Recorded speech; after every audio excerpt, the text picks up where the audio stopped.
All the content on this channel is for education or entertainment purposes only. It does not constitute financial advice. Always remember to conduct your own research.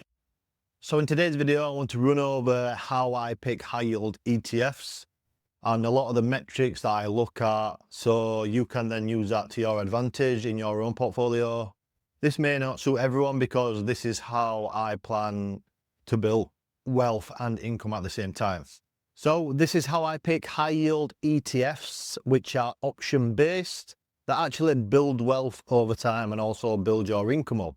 There's a lot of high yield ETFs out there which are very high yield, and I don't think this is the correct way to build your wealth. If this is what you're looking for, the problem is that most option based ETFs promise the best of both worlds. They promise big distributions and capital appreciation. But the reality is they're slow motion wealth destroyers. And that is the honest truth.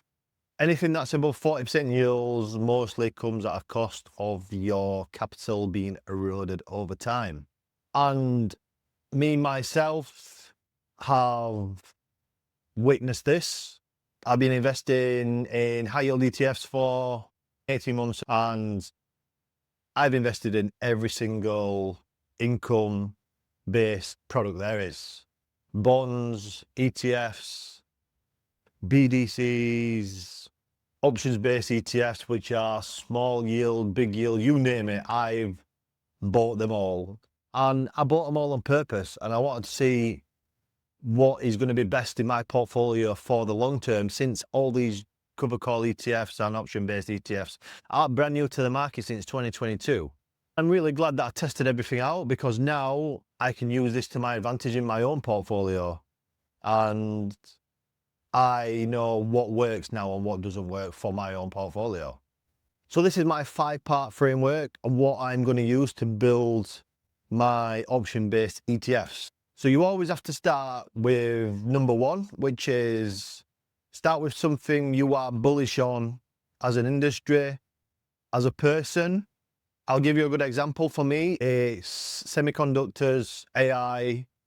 I'm very bullish on Broadcom, for example. So for me to have a Broadcom-based ETF or a basket on semiconductors, that is really good for me. And I think every person should base step 1 on something you are bullish in, because at the end of the day, if you are not bullish on that and you're just buying it for the yield, you will probably sell at a loss, because there'll be times where it goes down a lot, and if you're not bullish on it, you're not going to keep it and you're going to lose money. Step 2 is focus on total return composition. But I think this is where a lot of people get confused on total return. A lot of people just think of total return as a chart trending upwards, but there's more to total return than just a total return. Step 3 is NAV growth or NAV stability. This is a non-negotiable for me. A decaying NAV does not work over time. You are just getting your own capital given back to you, and every time you have a little market dip, your portfolio goes to crap. It absolutely goes to shit, and that is the honest truth. I've spent over a year doing this, and it just doesn't work as good. That's why on step 4, I keep yields below 40%. There are a couple of funds out there that are just over 40%, which are around 50%, which are doing really good, but only time will tell with them. So most funds that are below 40% either have a stable NAV or a growing NAV. And there's a couple of outliers, like you've got, because some single stocks are doing really good, you've got the HUD ETFs, you've got HOOW, you've got HOOY, and these are doing really good because the underlying is doing good. That's why the NAV's growing. So these are all key metrics that you have to look at. And step 5 is the last step, but it's probably one of the most important ones, and that is understanding the option strategy. If you're buying an ETF and you're just buying it for the income, you don't know what the option strategy is, you can really cap yourself and you can really shoot yourself in the foot if you don't understand how the options work. If you're buying an options-based ETF and you don't know what a put is or a call is, you really need to do some more research. So rule 1 is start with a bullish industry. I only consider option-based ETFs in sectors where I have multi-year convictions. And I've just put a couple on here for me that I'm really bullish on. So really bullish on semiconductors, building chips, AI build out, really bullish on that. Then you've got crypto. Institutional adoption is clearly coming with crypto. Ethereum is probably going to tokenize Wall Street. Then we have institutions buying Bitcoin.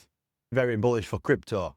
Indices, you've got the S&P 500, the NASDAQ 100. These have a proven track record to go up, let's say, at 10% a year, just for a number's sake. So we've got these indices. Why would you not buy a strategy on these when they've been proven for 100 years, etc.? Obviously, the NASDAQ 100 is a bit newer, but looking at past history really does help. I know it doesn't dictate the future, but when it's got a proven track record already, it really does help. And one thing I do want to mention is picking a bullish industry really does matter, because if you've got an option strategy, it will not overcome a dying sector. So make sure you pick your battlefield first, then pick your weapon after. So rule number 2 is focus on total return composition. This is a very important rule. I think most investors look at a chart trending upwards and think that's a great total return. Total return can be a bit misleading sometimes, because a total return chart doesn't tell the full story, and it's pretty lazy just to look at total return. There's a lot of different metrics that you need to look at. So total return equals upside capture plus distributions, and that is what you should be looking at. I usually target around 10 to 20% total returns per year. Round about that is what you need to be looking at, but the mix of that return is critical. It is not just total return. You need to look at some other metrics. And this is what I've been looking at. So these are two 15% returns, total returns. They're both equal to 15% total return, but they are totally different in their own way. So we have ETFA. It has a 15% return. The NAV has appreciated by 8%. And the distributions are paying out 7% per year. This is compounding wealth. We have now a NAV that is going up, as well as a lower distribution rate. ETF B is the one that is liquidating itself. It is still a 15% return, but it has 5% NAV decline. And when I say NAV decline, NAV decay / NAV erosion. And the reason I said that is because you can have NAV decline and it not matter, but NAV erosion does matter long term. So we have minus 5% NAV decline, and then we have 20% distributions. That is still equal a 15% return, but that is the bad ETF. I want to dig it a little deeper into why as well. So rule number 3 is NAV stability is a non-negotiable. Net asset value equals the actual per share value of the fund's assets inside. When a NAV consistently declines, you're not earning income. You're receiving your own capital back and getting taxed on it. I think this is where a lot of the 90% high yield options ETFs fail. So this is the death spiral of a decaying NAV. So we're going to start with a $10,000 investment, a 30% yield, and the annual NAV decline is going to be minus 15%. So year 1, you start with $10,000, you've got $3,000 in income. Your effective yield is 30%. Year 2, we've got $8,500 of our capital left. The income has gone down to $2,550 because we've got a decline in NAV, and the yield is 25.5%. Year 3, we've got $7,225 left. The income has gone down again to $2,167, and the effective yield is 21.7%. Year 5, we now have nearly half of the NAV left, which is $5,220. The income is only $1,566, and the effective yield is 15.7%. So you've effectively turned 30% yield into 15% because your capital base is getting destroyed. The lower the NAV is, the lower the distributions will be paid. And that is just maths. Rule number 4 is keep yields at below 40%. Once I filtered for returns, NAV stability, and a bullish sector, the yield naturally falls in sub 40 ranges. And what I mean by sub 40 ranges is there is a couple of outliers that are doing very well that are above 40, but mostly the sub 40 ranges where the funds lie once you've ticked all these boxes. It's a symptom of sustainable mechanics inside an ETF, and that is the honest truth. After nearly 2 years of doing this, that is the honest truth. Those are the metrics that you need to look for. The maths doesn't lie. If an options strategy can realistically generate about 15% annualized premium income and the fund's paying out 45%, where is that extra 30% coming from? We've even talked to fund managers where they've said on X, on Twitter, and in spaces, it is normal for options-based ETFs to pay out more than they actually make. And I think that is a major problem with these kind of funds. That is your own capital given back to you. And rule number 5 is understand the option strategy. This is the most important part for me. And I think this is where most investors completely fail when picking certain ETFs and funds. Not all option strategies are created equal. And I'll give you a good example of this is income shares. Income shares came with a 5% out of the money covered call strategy. It did not work. We got demolished. A lot of investors were really annoyed. They were the first on the market, but to be the first on the market, they are going to get destroyed. They're going to make mistakes, and we're seeing them change to a put writing strategy, 25% equity, 75% put writing, and these funds are doing absolutely amazing on NAV stability and also total return and distributions as well, because they're all in that 40%-ish range like I've just been speaking about. So that just goes to show exactly what I'm talking about right now. Moving forward, all my portfolio reviews will now be on Patreon. This is where I'm going to share my full breakdown, and you also unlock the full catalogue since the beginning of the portfolio reviews. Inside, I will share high value content for the community and all my spreadsheets such as the net worth tracker, and you will get to see certain strategies that I use such as the 75-25% strategy. So if you want to support the channel, the link is down below, and I'll see you inside. In the past, I've had quite a lot of questions asking how I actually keep track of all my payouts, my dividends, and my portfolio snowballing each month. I use Snowball Analytics. It pulls everything into one dashboard so I can instantly see my cash flow strategy is really working. If you want to try this for yourself, I've got 10% off for you. Just use my code CashflowKing below. Links in the description. All right, let's jump back into the portfolio review. The standard covered call strategy where you sell call options on holdings, collect premium. The problem is you massively cap your upside, and understanding the option strategy really does matter. A good example is Nvidia's covered call ETF would generate 35% yield by selling calls, but caps your gains at 10 to 15% above the current price. You'll miss that 50% rally that's just happened in Nvidia. You collected income, but you sacrificed real wealth generation. So the key question is, what am I giving up in upside to generate this yield? If the answer is most of it, then you probably need to walk away and look at some other ETFs. And because there's a lot of great ETFs out there now that do not really cap upside as much. You will always cap your upside to some extent, but there's certain strategies where you can get a blend of growth and income, and I think they're working amazing right now. So what is true NAV decay?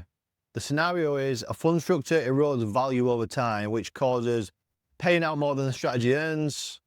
If you've got a covered call strategy, for example, and you own the underlying, your shares get called away in rallies, which is total mismanagement of the fund by the fund manager.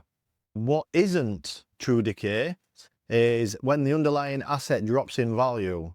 So if you've got a semiconductor ETF and it drops by 20% because Nvidia or Broadcom's gone down 20%, that is not true NAV erosion. That is just the NAV dropping by 20%. So when the markets go back up, you will get that back. This is just market volatility, temporary if thesis is intact. But when you look at true NAV decay, this is the death spiral that you want to avoid, because true NAV decay means the fund's mechanics are fundamentally broken. And the NAV will go down, your payments will go down in that as well, which we're seeing in Ulti right now. Year to date, I think the price change of Ulti on the NAV is 46%. Don't hold me to this exact, but I did a video a couple of days ago. The payments in January were 10 cents and now they are 6 cents because the actual share price has gone from $9 to $4.60 or 70. So that is what you call true NAV decay. So here's a real example, good versus bad. So you got a bad options ETF that yields 45%, but the NAV is dropping by 12% a year. The total return is 33%, but the 5-year result would be your capital would be 5,300 from a 10k investment. The income is down 47% to 2,385. The problem I see with this is people are so short-term minded when you're looking at high yield ETFs. You're looking for that yield right now, when later on in a couple of years your investment will be so much better by getting that lower yielding asset. And here is a good options ETF. You've got a yield of 22%, the NAV is going up by 4% a year. That will give you less of a total return at 26%, but the 5-year result would be much better because your income is up 22% to 2,677. The NAV is also up to $12,167. So the NAV is up, your income is up, whereas the bad options ETF, your income is down and your NAV is down as well.